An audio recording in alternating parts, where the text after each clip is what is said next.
चलिए तो शुरू करते हैं। पहला प्रश्न हम लोग देखते हैं, बिहार में प्रथम कांग्रेसी सरकार का गठन कब किया गया था? ऑप्शन देख लीजिए, 20 अगस्त 1937, 20 जुलाई 1937, 20 अगस्त 1936 और 20 जुलाई 1936। फटाफट बताइए इसका। देखिए सही उत्तर जो हो जाएगा वो हो जाएगा आपका 20 जुलाई 1937, ठीक ना। देखिए इसी दिन बिहार में प्रथम कांग्रेसी सरकार का गठन किया गया। और आपको पता होगा कि इस समय प्रधानमंत्री का पोस्ट हुआ करता था। तो इससे रिलेटेड प्रश्न आपको आ जाएगा एग्जाम में कि बिहार के प्रथम प्रधानमंत्री, ठीक है, कौन थे? तो ये थे मोहम्मद यूनुस। कौन थे? मोहम्मद यूनुस। इसी सरकार का गठन हुआ था और ये प्रधानमंत्री बने थे बिहार का, ठीक है। हालांकि इनके पास बहुमत नहीं था, ठीक है ना। चलिए, और ये बाद में जुलाई में इन्होंने त्यागपत्र भी दे दिया था। उसके बाद श्री कृष्ण बाबू यानी श्री कृष्ण सिंह बने थे, ठीक है। उन्होंने सरकार का गठन किया था, ठीक है। आइए दूसरा प्रश्न हम लोग देखते हैं फटाफट। स्वतंत्र भारत के संविधान के अंतर्गत पहला चुनाव बिहार में कब कराया गया था? एकदम आसान प्रश्न है। 1952, 47, 50, 51। इसका सही उत्तर हो जाएगा, ध्यान दीजिएगा, 1952 में। कब? तो 1952 में, ठीक है ना। अब देखिए 1952 में क्या क्या हुआ। तो प्रथम लोकसभा चुनाव जो है 1952 में हुआ, ठीक है। प्रथम लोकसभा चुनाव कब हुआ? 1952 में, ठीक है ना। इसके बाद देखिए प्रथम लोकसभा का गठन कब हुआ? ये भी 1952 में, 17 अप्रैल को, ठीक है। 17 अप्रैल 1952 को प्रथम लोकसभा का गठन हुआ। ध्यान देने वाली बात है। इसके अलावा देखिए प्रथम लोकसभा के अध्यक्ष कौन थे? तो जीवी मावलंकर। कौन थे? जीवी मावलंकर, ठीक है, याद रहेगा। आप प्रथम उपाध्यक्ष, ऐसे ये तो ज़्यादा नहीं पूछता है लेकिन हम बता देते हैं, एम अनंत शयनम अयंगर, ठीक है, ये थे, ठीक है ना।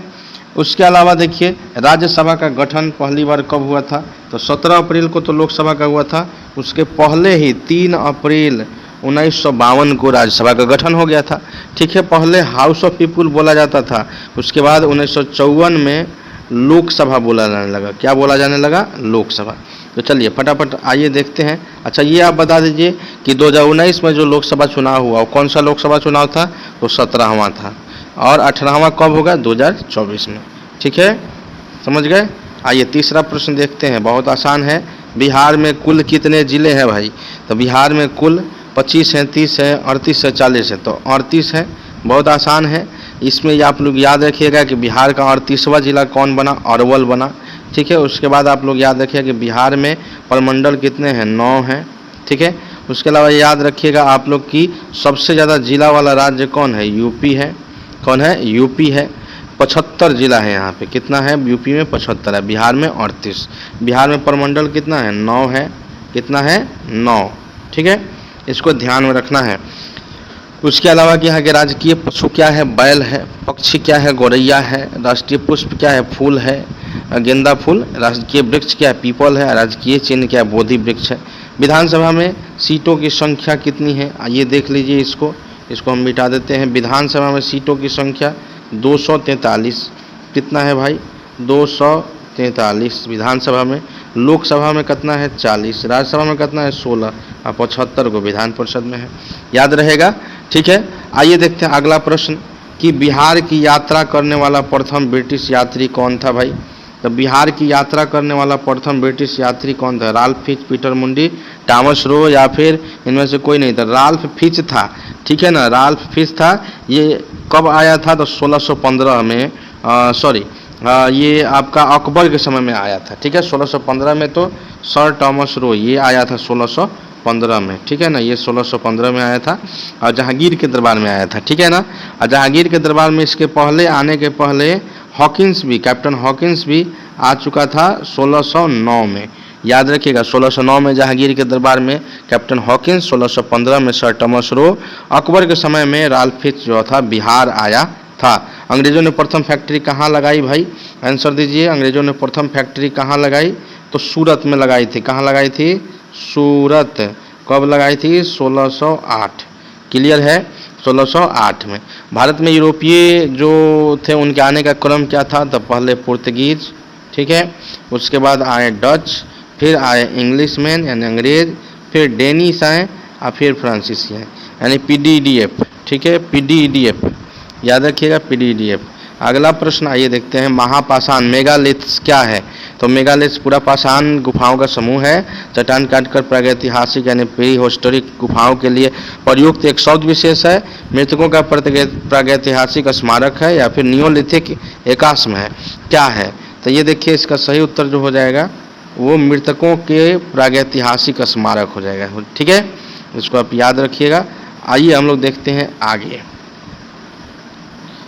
क्वेश्चन नंबर 6, दिल्ली का कौन सा सुल्तान अशोक स्तंभ को कौशाम्बी और दिल्ली टोपरा से दिल्ली हस्तांतरित किया, कुतुबुद्दीन ऐबक, फिरोज शाह तुगलक, जलालुद्दीन खिलजी, मोहम्मद बिन तुगलक।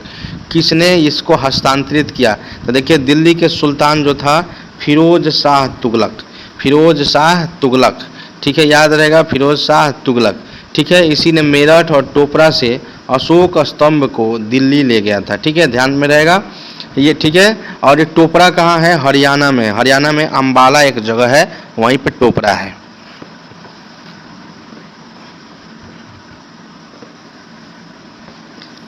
तो हरियाणा के अंबाला में टोपरा एक जगह है, ठीक है, याद रहेगा, और उसे ही फिरोज शाह ने यहाँ पर लाया था, ठीक है।